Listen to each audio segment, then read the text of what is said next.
Environmental economics, subdiscipline of economics that applies the values and tools of mainstream macroeconomics and microeconomics to allocate environmental resources more efficiently. Environmental economics is interdisciplinary in nature, and, thus, its scope is far-reaching. The field, however, remains rooted in sound economic principles. Environmental economists research a wide array of topics, including those related to energy, biodiversity, invasive species, and climate change. Environmental economics, subdiscipline of economics that applies the values and tools of mainstream macroeconomics and microeconomics to allocate environmental resources more efficiently. Environmental economics is interdisciplinary in nature, and, thus, its scope is far-reaching. The field, however, remains rooted in sound economic principles. Environmental economists research a wide array of topics, including those related to energy, biodiversity, invasive species, and climate change. On the political stage, environmental issues are usually placed at odds with economic issues. Environmental goods, such as clean air and clean water, are commonly viewed as priceless and not subject to economic consideration. There is, however, substantial overlap between economics and the environment. In its purest form, economics is the study of human choice. Because of that, economics sheds light on the choices that individual consumers and producers make with respect to numerous goods, services, and activities, including those made with respect to environmental quality. Economics can not only identify the reasons why individuals choose to degrade the environment beyond what is most beneficial to society, but it can also assist policy makers in providing an efficient level of environmental quality. Environmental economics is interdisciplinary in nature, and, thus, its scope is far-reaching. The field, however, remains rooted in sound economic principles. Environmental economists research a wide array of topics, including those related to energy, biodiversity, invasive species, and climate change. Theory. Environmental goods are aspects of the natural environment that hold value for individuals in society. Just as consumers value a jar of peanut butter or a can of soup, consumers of environmental goods value clean air, clean water, healthy ecosystems, and even peace and quiet. Such goods are valuable to most people, but there is not usually a market through which one can acquire more of an environmental good. That absence makes it difficult to determine the value that environmental goods hold for society. For example, the market price of a jar of peanut butter or a can of soup signals the value each item holds for consumers. But there are no prices attached to environmental goods that can provide similar signals. To some it may seem unethical to try to place a dollar value on the natural environment. However, there are plenty of cases in which ethics demands such a valuation. Indeed, in cases of extreme environmental damage, as resulted from the Exxon Valdez oil spill in Alaska in 1989, an unwillingness to apply a value to that environmental loss could be considered equivalent to stating that clean Alaskan waters have no value to anyone. The assessment of appropriate damages, fines, or both in such cases often depends on the careful valuation of aspects of the environment. In the case of environmental policy development, uncertainty about the benefit that environmental goods provide to society could easily skew the results of a cost-benefit analysis, a comparison made between the social benefits of a proposed project in monetary terms and the project's costs, against environmental protection. That would, in effect, undervalue environmental goods and could possibly lead policy makers to believe that certain environmental regulations are not worth the costs they impose on society when, in fact, they are. Valuing the environment. Economists have long tried to accurately determine the value of environmental goods to society. That effort has led to several valuation techniques. Contingent valuation. Contingent valuation, or stated preferences, is a seemingly simple method that involves asking people directly about their values for a particular environmental good. This method is particularly useful in determining the value of environmental goods that individuals have yet to experience or may never actually experience themselves. Contingent valuation was useful in the Exxon Valdez oil spill. This method was used to determine, among other things, the value placed on simply knowing that a pristine Alaskan wilderness exists. Even though many respondents might never actually experience that wilderness. More generally, the contingent valuation method is often used in policy development to determine how much respondents would be willing to pay for a higher quality environment.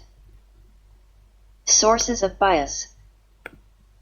However, despite its simple concept, the contingent valuation method carries with it a host of complex problems that must be taken into account for the results of a survey to be considered credible. The problems usually stem from one or more of the following: information bias, hypothetical bias, starting point bias, and strategic bias. Because any bias can hinder the usefulness of a contingent valuation survey, special care must be taken to ensure that bias is minimized. With information bias, hypothetical bias, and starting point bias, respondents unintentionally misrepresent the value that they hold for an environmental good. With information bias, respondents lack enough information to form an accurate response. To avoid that type of bias, surveyors will usually provide a great deal of information to respondents about the survey topic. Hypothetical bias occurs because individuals tend to respond differently to hypothetical scenarios than they do to the same scenarios in the real world. One solution to that problem is to conduct the contingent valuation surveys in a laboratory setting. The surveyor can then remind respondents to consider the financial ramifications that their responses would produce in a real-world setting.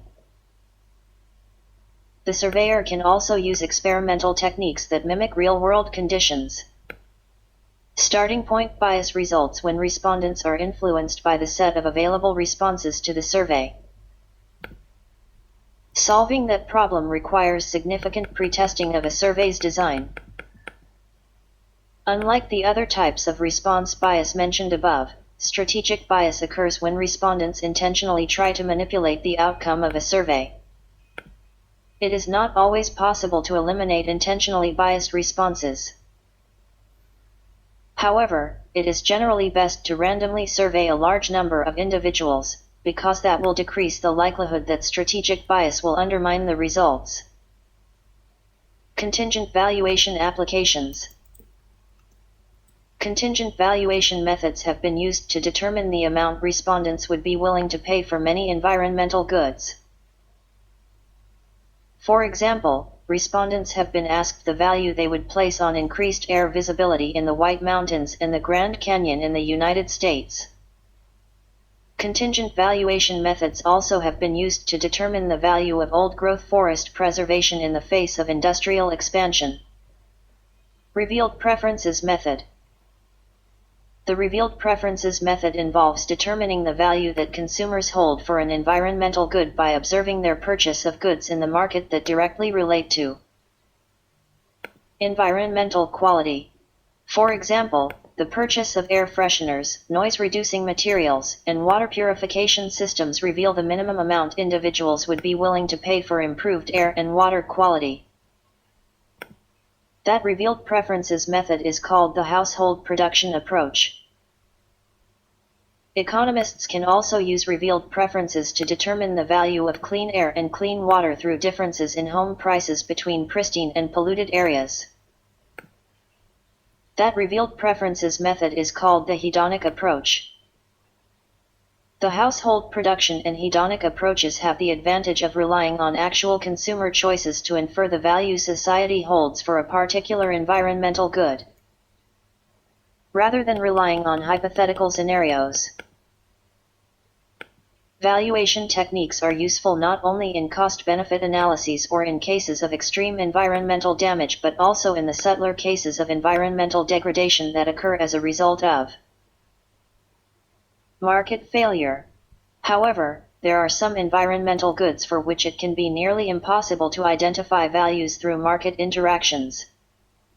For example, using the revealed preferences method to determine the value that society holds for the survival of an endangered species poses a tremendous challenge. In such cases, revealed preferences may not be the preferred method of valuation. Revealed preferences methods have been commonly used by researchers since the late 20th century to determine the value society holds for clean air and clean water. For example, housing prices declined in the town of New Bedford, Massachusetts, in the early 1980s following severe contamination of the nearby harbor. Using the hedonic approach, economists found that homes closest to the contamination experienced a $9,000 reduction in value, with the overall loss to New Bedford homeowners estimated at about $36 million. This type of analysis provides only a minimum value of the loss experienced as a result of the pollution of the harbor. In this case, the reduction in housing values is only one measure of loss. It could be combined with others, such as the cost of increased medical care over a resident's lifetime, which may or may not be directly attributed to the pollution of the harbor. However, such measures are more difficult to obtain. Revealed preferences methods can be valuable in determining an appropriate fine for the firms responsible for the pollution. More generally, the results also highlight the value that individuals place on clean water. Contingent valuation is a survey-based economic technique used to estimate the economic value of non-market environmental goods and services. It is often employed in environmental economics to assess individuals' willingness to pay for environmental improvements, conservation efforts, or ecosystem services that do not have a market price. Here are key aspects and considerations related to contingent valuation in the context of environmental valuation. Concept of contingent valuation. Non-market goods. Many environmental goods and services, such as clean air, water quality, biodiversity conservation, scenic beauty, and recreational opportunities, lack market prices because they are public goods or have externalities. Willingness to pay. Contingent valuation surveys ask individuals how much they would be willing to pay, or hypothetically pay through taxes or fees, to gain or preserve a specific environmental benefit or to avoid a particular environmental harm. Survey design and implementation. Scenario development. Surveys present respondents with hypothetical scenarios describing the environmental change or policy intervention being valued, along with associated costs or payments. Payment vehicle. Surveys may ask about WTP in different ways, such as through increased taxes, utility bills, donations, or direct payments for environmental services. Sample selection. Surveys aim to capture a representative sample of the population affected by or interested in the environmental change or policy, ensuring diverse perspectives and preferences are considered. Data collection. Surveys can be conducted through in-person interviews, mail surveys, phone surveys, online questionnaires, or a combination of methods depending on the target population and resources available. Data analysis and valuation. Estimating WTP. Statistical techniques such as mean WTP, median WTP, distributional analysis, and regression analysis are used to estimate the central tendency and variability of individuals' WTP responses. Value aggregation. individual WTP responses are aggregated to calculate the total economic value of the environmental good or service being valued across the population or affected group. Validity and reliability. Researchers assess the validity and reliability of contingent valuation results by examining survey design, response consistency, hypothetical bias mitigation techniques, and sensitivity analyses. Challenges and considerations. Hypothetical bias. Respondents in contingent valuation surveys may overstate or understate their WTP compared to real-world payment behavior due to hypothetical bias, social desirability bias, or lack of familiarity with the environmental issue. Scope and framing effects. The scope of the environmental change or policy, the framing of survey questions, and the presentation of information can influence respondents' perceptions, preferences, and WTP estimates. Sample representativeness. Ensuring a representative and unbiased sample of respondents is crucial for generalizing contingent valuation results to the broader population or relevant stakeholder groups. External factors, economic conditions, cultural factors, media coverage, public awareness, and policy contexts can affect respondents' perceptions of environmental values and willingness to pay for environmental improvements. Applications and policy implications. Environmental policy analysis. Contingent valuation studies provide policymakers, regulators, and stakeholders with economic insights into the value of environmental amenities, ecosystem services, pollution reductions, conservation programs, and environmental quality improvements. Cost-benefit analysis. Contingent valuation results are often integrated into cost-benefit analyses to evaluate the economic efficiency, social benefits, and trade-offs of environmental projects, regulations, public investments, and policy interventions. Natural resource damage assessment. Contingent valuation is used in legal contexts for assessing damages in environmental litigation cases, natural resource damage assessments, and compensation calculations for environmental harm. Overall, contingent valuation is a valuable tool in environmental economics for estimating the economic value of non-market environmental goods and services, informing decision-making processes, prioritizing environmental investments, and promoting sustainable resource management and conservation efforts. Researchers and practitioners continually refine survey methodologies, address methodological challenges, and validate results to enhance the reliability and policy relevance of contingent valuation studies in environmental valuation. Market failure. Market failure arises when the outcome of an economic transaction is not completely efficient, meaning that all costs and benefits related to the transaction are not limited to the buyer and the seller in the transaction.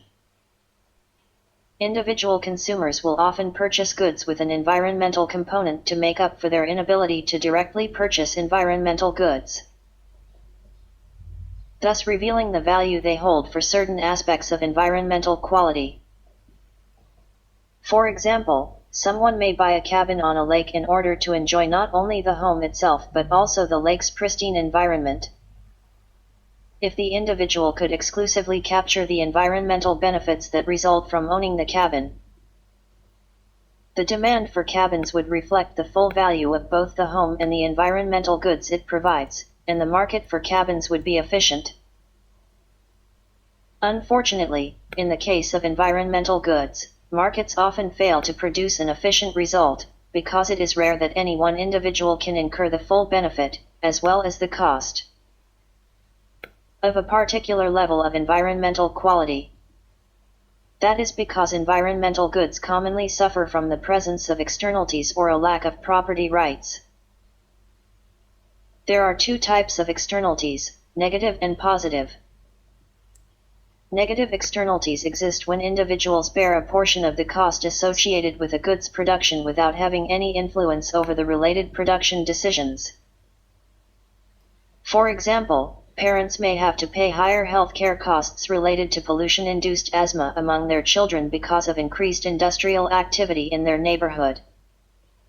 Producers do not consider those costs to others in their decisions. As a result, they produce more goods with negative externalities than is efficient, which leads to more environmental degradation than is socially desirable. Positive externalities also result in inefficient market outcomes. However, goods that suffer from positive externalities provide more value to individuals in society than is taken into account by those providing the goods. An example of a positive externality can be seen in the case of college roommates sharing an off-campus apartment. Though a clean kitchen may be valued by all the individuals living in the apartment, the person who decides to finally wash the dishes and scrub the kitchen floor is not fully compensated for providing value to all the roommates. Because of that, the decision to clean the kitchen undervalues the benefits of such an action, and the kitchen will go uncleaned more often than is socially desirable. Such is the case with environmental quality. Because markets tend to undervalue goods with positive externalities, market outcomes provide a level of environmental quality that is lower than is socially desirable. Corrective instruments. Once the market inefficiency relating to a particular environmental good is understood, policy makers can correct for the inefficiency by employing any number of instruments. Regardless of the instrument, the goal is to provide incentives to individual consumers and firms so that they will choose a more efficient level of emissions or environmental quality. Command and control. Command and control is a type of environmental regulation that allows policy makers to specifically regulate both the amount and the process by which a firm should maintain the quality of the environment. Often it takes the form of a reduction of emissions released by the firm during the production of its goods. This form of environmental regulation is very common and allows policy makers to regulate goods where a market-based approach is either not possible or not likely to be popular. The Coase theorem. British-American economist Ronald Coase developed the Coase theorem in 1960, and, although not a regulatory framework, it paved the way for incentive-driven, or market-based, regulatory systems. According to the Coase theorem, in the face of market inefficiencies resulting from externalities, private citizens are able to negotiate a mutually beneficial, socially desirable solution as long as there are no costs associated with the negotiation process. The result is expected to hold regardless of whether the polluter has the right to pollute or the average affected bystander has a right to a clean environment. Consider the negative externality example above, in which parents face soaring health care costs resulting from increased industrial activity. According to the Coase theorem, the polluter and the parents could negotiate a solution to the externalities issue even without government intervention. For example, if the legal framework in society gave the firm the right to produce pollution, the parents with sick children could possibly consider the amount they are spending on medical bills and offer a lesser sum to the firm in exchange for a reduced level of pollution. That could save the parents money, and the firm may find itself more than compensated for the increased costs that a reduction in emissions can bring. If it is the parents instead who have a right to clean, safe air for their children, then the firm could offer the parents a sum of money in exchange for allowing a higher level of pollution in the area. As long as the sum offered is less than the cost of reducing emissions, the firm will be better off. As for the parents, if the sum of money more than compensates the health care costs they face with higher pollution levels, they may also find themselves preferring the negotiated outcome. Unfortunately, because the Coase theorem's fundamental assumption of costless negotiation often falls short, the theorem is not commonly applicable as a real-world solution. Nevertheless, the Coase theorem is an important reminder that, even in the case of complex environmental problems, there may be room for mutually beneficial compromises. Taxation. In 1920, British economist Arthur C. Pigou developed a taxation method for dealing with the goods suffering from externalities. His idea, now known as the Pigouvian tax, is to force producers to pay a tax equal to the external damage caused by their production decisions in order to allow the market to take into consideration the full costs associated with the taxed goods. This process is often referred to as internalizing an externality. Of course, because the amount of the tax must equal the value of the external environmental damage in order to correct for market inefficiencies. The valuation techniques detailed above are crucial in developing a sound tax policy. This concept can also be applied to goods that suffer from positive externalities. However, in this case a negative tax is provided to allow an individual to gain an additional benefit from providing the subsidized good. A common example of this type of subsidy is when an individual receives a tax break for purchasing an exceptionally energy-efficient household appliance. Permit markets. The concept of using a permit market to control pollution levels was first developed by Canadian economist John Dales and American economist Thomas Crocker in the 1960s. Through this method, pollution permits are issued to firms in an industry where a reduction in emissions is desired. The permits give each firm the right to produce emissions according to the number of permits it holds. However, the total number of permits issued is limited to the amount of pollution that is allowed throughout the industry. This means that some firms will not be able to pollute as much as they would like,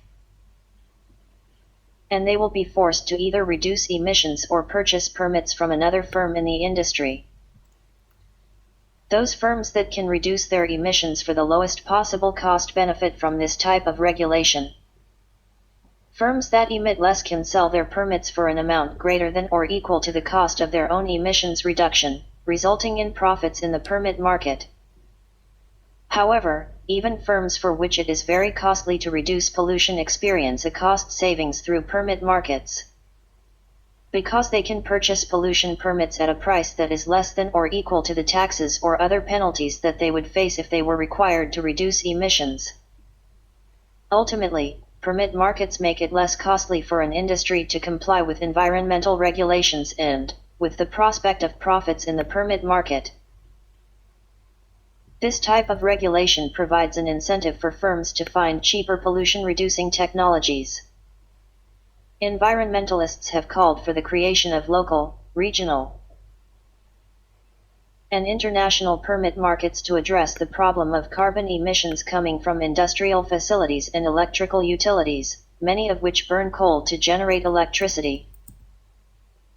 Dales and Crocker argued that applying permit marketing to issues of global warming and climate change, an idea called cap and trade, could be most useful in situations where there are a limited number of actors working to solve a discrete pollution problem, such as pollution abatement in a single waterway. Carbon emissions, however, are produced by numerous utilities and industries in every country. Creating international rules to address global carbon emissions that all actors can abide by has been problematic because rapidly developing countries such as China and India, which are among the world's largest producers of carbon emissions, view restraints on carbon emissions as impediments to growth. As such, developing a carbon market made up of willing players alone will not solve the problem. Since any progress made to staunch carbon emissions by industrialized countries will be offset by those countries that are not part of the agreement. Examples of regulation using corrective instruments. The implementation of the Clean Air Act of 1970 represented the first major application of the concepts of environmental economics to government policy in the United States, which followed a command and control regulatory framework. This law and its amendments in 1990 set and strengthened strict ambient air quality standards. In some cases, specific technologies were required for compliance. After the Clean Air Act amendments of 1990, pollution taxes and permit markets became the preferred tools for environmental regulation. Although permit markets had been used in the United States as early as the 1970s. The Clean Air Act amendments of 1990 ushered in an era of increased popularity for that type of regulation by requiring the development of a nationwide permit market for sulfur dioxide emissions, which, along with laws requiring the installation of filtering systems on smokestacks and the use of low-sulfur coal, reduced sulfur dioxide emissions in the United States. Additional programs have been used to reduce ozone-related emissions, including California's Regional Clean Air Incentives Market, established in the Los Angeles Basin, and the Ozone Transport Commission NOx Budget Program, which considers various nitrogen oxide emissions and spans 12 states in the eastern United States. Both of those programs were originally implemented in 1994. The Ozone Transportation Commission program aimed to reduce nitrogen oxide emissions in participating states in both 1999 and 2003. The results of the program, as reported by the Environmental Protection Agency, included a reduction in sulfur dioxide emissions of more than 5 million tons, a reduction in nitrogen oxide emissions of more than 3 million tons, and nearly 100% program compliance. Finland, Sweden, Denmark, Switzerland, France, Italy, and the United Kingdom all made changes to their tax systems in order to reduce pollution. Some of those changes include the introduction of new taxes, such as Finland's 1990 implementation of a carbon tax. Other changes involve using tax revenue to increase environmental quality, such as Denmark's use of tax revenue to fund investment in energy-saving technologies. In the United States, local grocery markets are at the center of a large tax system aimed at reducing environmental degradation, the deposit refund system, which rewards individuals who are willing to return bottles and cans to an authorized recycling center. Such an incentive represents a negative tax to individuals in exchange for recycling behavior that benefits society as a whole. Policy implications. The policy implications of work done by environmental economists are far-reaching. As countries deal with issues such as water quality, air quality, open space, and global climate change, the methodologies developed in environmental economics are key to providing efficient, cost-effective solutions. Although command and control remains a common form of regulation, the above sections detail ways that countries have used market-based approaches such as taxation and permit markets. Examples of those types of programs continued to develop in the early 21st century. For example, in an attempt to comply with the provisions of the Kyoto Protocol, which was implemented to control greenhouse gas emissions, the European Union established a carbon dioxide permit market aimed at reducing greenhouse gases. Even the Coase theorem has been applied as global environmental problems demand mutually beneficial agreements to be voluntarily negotiated between countries. The Montreal Protocol, for example, which was implemented to control emissions of ozone-depleting chemicals, uses a multilateral fund that compensates developing countries for the costs incurred in phasing out ozone-depleting chemicals. That approach is very similar to the one in which parents in a community may find it beneficial to compensate a polluting firm for reducing emissions. Future directions. Because of its interdisciplinary nature, environmental economics constantly presses forward in many directions, including efforts to realize long-term sustainable development and to bring increased attention to the degradation of resources held in common, such as clean air and water. Many pressing environmental issues involve both local and global pollutants and range from local water quality to the worldwide reduction of greenhouse gas emissions. In terms of local, regional, and national environmental issues, the application of corrective instruments is quite feasible.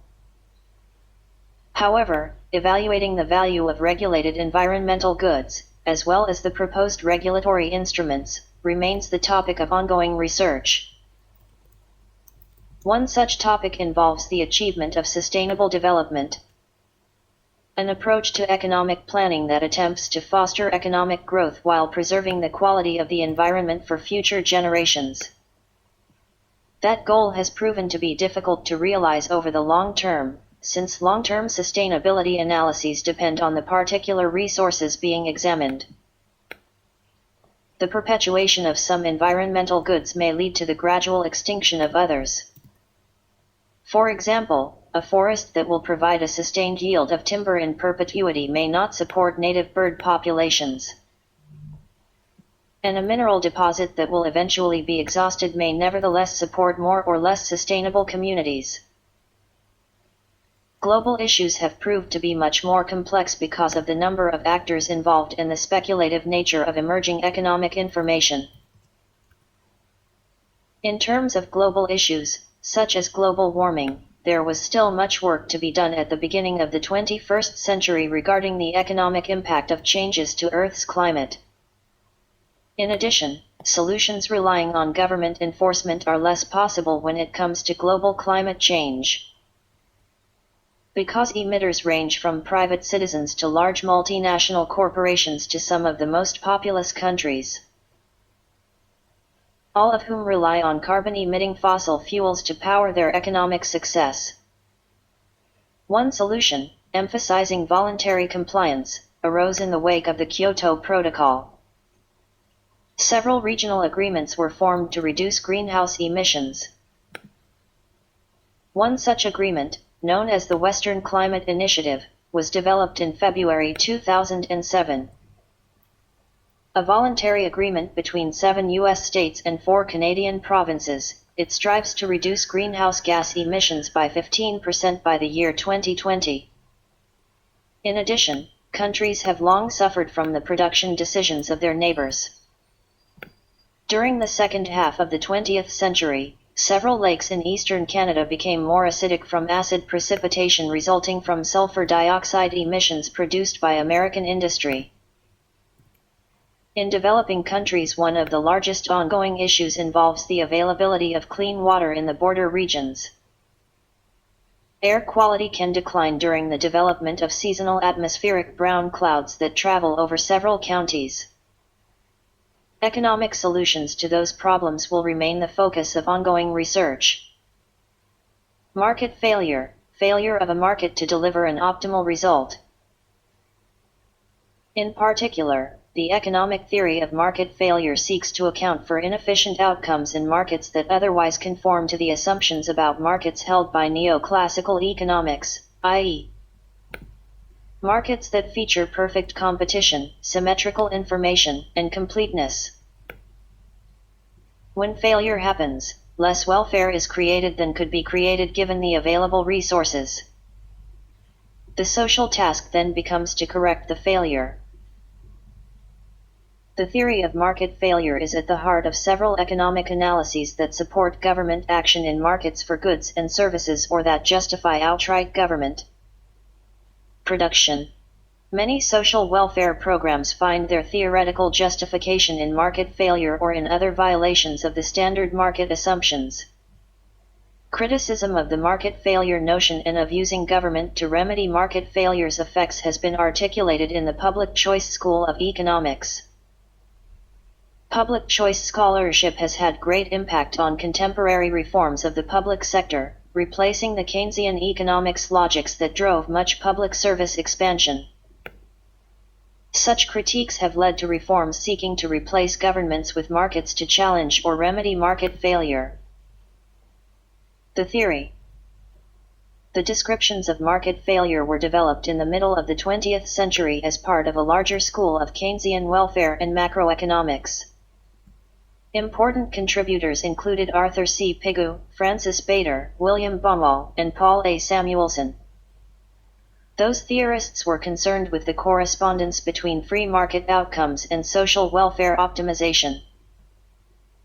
In standard economics, the invisible hand, or duality, theorem holds that laissez-faire market performance and Pareto optimality go hand in hand.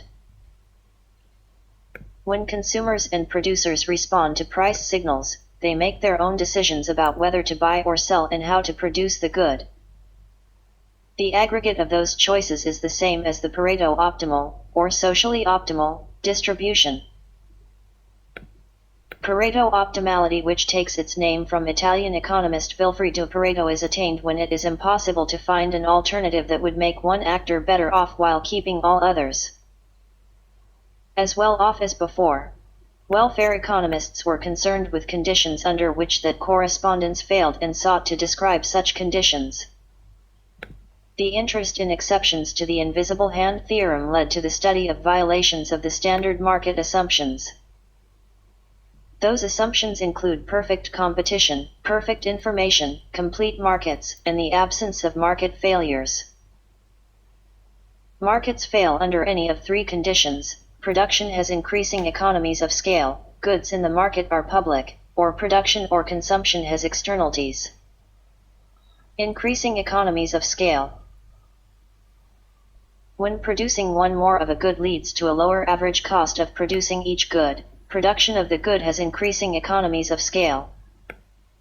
Economists have found that when economies of scale increase regardless of how much is produced, few or no firms can survive as producers in the market.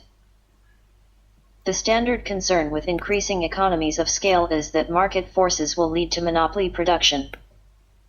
Monopolies are sole providers of goods in a market, so they can charge any price they find suits their needs. Economists find that this leads to a suboptimal level of production and consumption.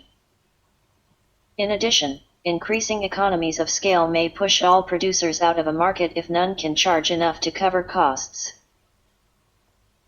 In that case, production ceases even if it benefits society. Hence, markets fail under increasing economies of scale. Historically, several services necessary to running a modern economy were considered to have increasing economies of scale. Such services were often thought of as natural monopolies, because free markets would create monopolies from them. They included telephone and other telecommunications services, postal services, and electrical and water utilities. From the early 1980s, however, the proposition of increasing economies of scale was challenged for those types of services. Public goods. Public goods are socially beneficial but are almost never produced by free markets. Three attributes of a good render it public. One is that no person can be excluded from using the good. Another is that one person using it does not prevent another from using it. The final attribute is that no person can reject using the good. When a good has these attributes, no single individuals will pay for the good unless they gain so much utility from it that they can pay for the entire cost of producing it. This is because individuals can enjoy the good without paying for it. They can free ride on those who pay for it and shirk their duty to pay without losing the good. So in all but exceptional cases, public goods will not be produced by the private market, even though substantial parts of society benefit from having them. Classic examples of public goods are streets, parks, national defense, broadcasts, and lighthouses. To use national defense as an illustration, whether or not citizens pay for it, the national armed forces will provide defense for them. Foreign invasions are denied, providing a benefit to each individual. But because individuals benefit regardless of whether they pay, few are likely to pay if they have a choice. If defense were a good in the market, it would earn no revenue, because no one would have to pay to enjoy it.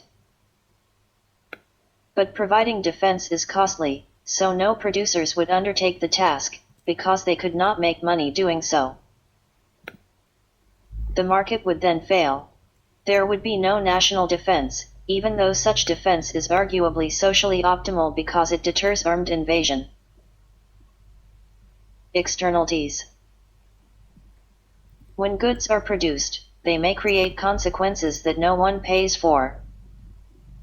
Such unaccounted for consequences are called externalities. Because externalities are not accounted for in the costs and prices of the free market.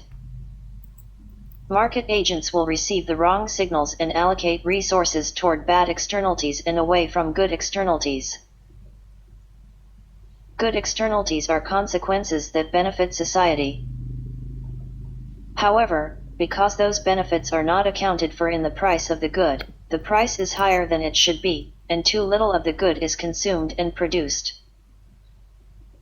Bad externalities harm society. However, because the costs of those externalities are not accounted for in the price of the good, the price is lower than it should be, and too much of the good is consumed and produced. In both cases, the market has failed to reach efficiency, because it has allocated resources and production without considering the externalities. Classic examples of bad externalities include industrial pollution and traffic congestion. Industrial pollution has harmful effects on people and the environment. Yet the cost of producing goods does not include the cost of dealing with the effects of pollution.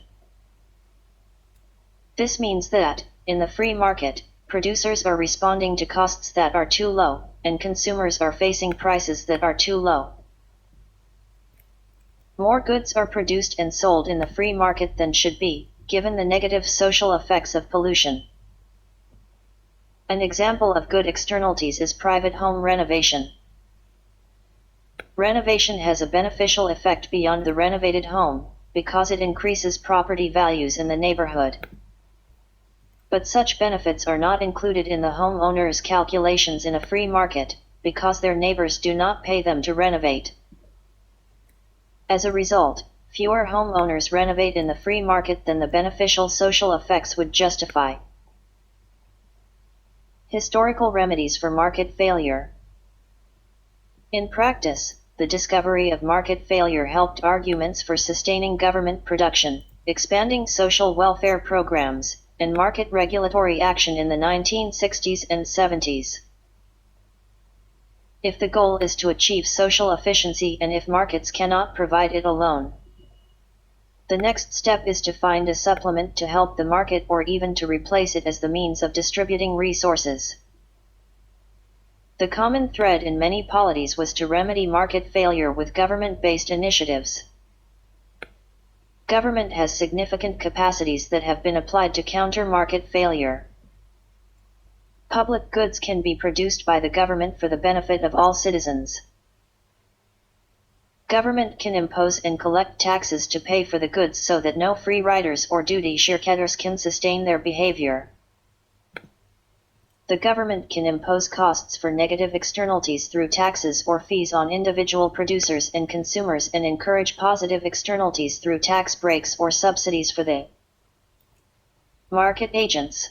Monopolies can be regulated to limit price excesses or production can be encouraged through subsidies when a product has increasing economies of scale. Welfare services, including education, child care, elder care, and health care, are considered by many welfare theorists as sectors where markets fail. Suboptimal distribution of access to these services in free markets is most often at the heart of these arguments. Here the suboptimal outcomes may be that some citizens cannot access welfare services or that the welfare service levels available are not the same for all citizens. In place of markets, government can mandate or directly provide access for all citizens, and it can regulate or directly produce the desired level of service. The post-World War II era saw dramatic expansions of government-based welfare service programs in most industrialized countries. The extent and character of programs vary considerably, but common to them is that they have constituted a major part of government activity, including spending and public employment, since the late 1960s in even the least expansionary countries, such as the United States. This scale and scope have made welfare programs a prime target for government reformers, fiscal conservatives, and critics of welfare economic theory. Contemporary reforms and market failure. The practical critique of welfare economics challenges the reliance on governments to remedy market shortcomings. This critique is often associated with public choice theorists and the Austrian school of economics. If markets can fail to deliver socially optimal outcomes, so can governments. Bureaucrats are not altruistic but, rather, act from self-interest. Traditional civil service processes are opaque and make bureaucrats unaccountable for their actions. Incentives in the civil service promote decisions that are incompatible with efficient production. These attributes of civil services lead to more inefficient production than open market conditions would yield. Markets may fail, but governments fail more. So if market failures are to be solved, these critics argue, government is not the answer. Reforms of the public sector, in particular the variety developed in Britain and New Zealand in the 1980s, have relied on public choice scholarship for inspiration and guidance. Privatization, contracting out, and rationalization of public administration have changed how governments act to deal with market failure. The general trend in these reforms has been to introduce markets to alleviate the shortcomings of government controls while questioning or eliminating the conditions for market failure. The most significant changes have probably been in how governments understand increasing economies of scale production. That telecommunications, utilities, and postal services were increasing returns to scale across all levels of output was challenged in the early 1980s. Before that, the consensus throughout the industrialized world was that they were. Hence, leaving production to the free market was considered inefficient because it would result in monopolies or no production at all. That logic could justify governments either owning these producers or tightly regulating their pricing and structure. But in the early 1980s that consensus ended. And governments throughout the industrialized world began to sell their stakes in such operations in whole or in part or break up regulated private monopolies. In addition, evidence indicates that governments significantly increased their roles in market regulation in place of exercising ownership control. In general, governments came to focus on setting the terms for property rights and competition. Pricing and production levels were left to individual firm and consumer decisions in the markets. Other initiatives sought to introduce markets in place of government to deal with externalities. One was to make markets in air pollution rights in place of limits, taxes, and fines on individual producers. The 1990 amendment to the U.S. Clean Air Act introduced sulfur emissions rights, a market for trading them, and a total allowable level of sulfur emissions.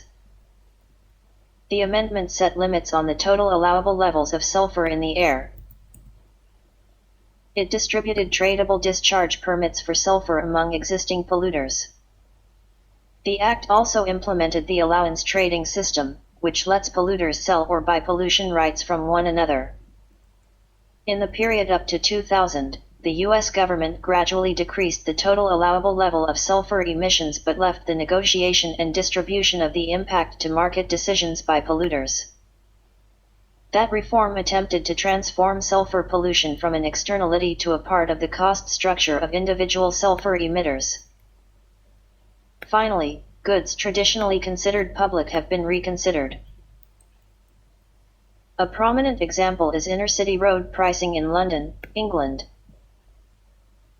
Their technology affected the non-excludability of public streets. Access to city streets remained physically unrestricted, but, by electronically registering the cars that use the streets and charging the car owners, London was able to charge users for the privilege, effectively excluding drivers unwilling to pay. London streets are no longer strictly a public good. Bottom of the pyramid, term in economics that refers to the poorest two-thirds of the economic human pyramid, a group of more than 4 billion people living in abject poverty. More broadly, BOP refers to a market-based model of economic development that promises to simultaneously alleviate widespread poverty while providing growth and profits for multinational corporations. This concept has been increasingly adopted by firms in different industries. Alleviating global poverty was identified as a top priority in the United Nations Millennium Development Goals. Unlike traditional aid-based models of economic development, BOP approaches recast poverty as an economic opportunity for MNCs. The basic argument has three premises. The world's poor constitute massive growth opportunities and profit potential for MNCs. MNCs should play a leading role in unlocking the economic potential of such difficult-to-access markets. And bringing the poor into the global economy will simultaneously generate fortunes for MNCs while solving the problem of global poverty. Critics of BOP approaches note two crucial challenges: governance and sustainability. Neither challenge is currently well addressed. Effective governance mechanisms and bodies are needed to regulate, monitor, and oversee the development of markets and effective competition, unlike MNCs. They must transcend national sovereignties. Raising the consumption levels of the world's poor dramatically requires radically new business models and technologies to avoid disastrous impacts on Earth's ecosystems. Governance mechanisms are needed to enforce the adoption of radical resource efficiency measures and clean technologies across a multinational playing field. Some researchers have suggested, however, that the effects of pollution and other environmental problems worldwide could be lessened by using such underdeveloped countries as inexpensive testing arenas for environmentally sustainable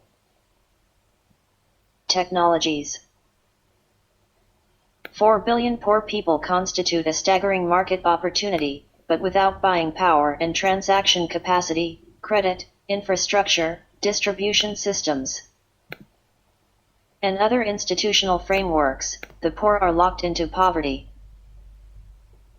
BOP approaches contend that MNCs in particular have the incentive, the financial resources, and the capabilities, low-cost mass production, marketing expertise,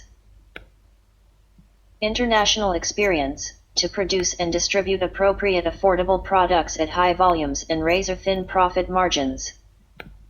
Research suggests that successful BOP endeavors are characterized by communities that benefit by obtaining basic services or growing more affluent, which precipitates a cycle in which their purchasing power expands while allowing the businesses that underlie the basic services to keep growing. Market socialism, economic system representing a compromise between socialist planning and free enterprise, in which enterprises are publicly owned but production and consumption are guided by market forces rather than by government planning.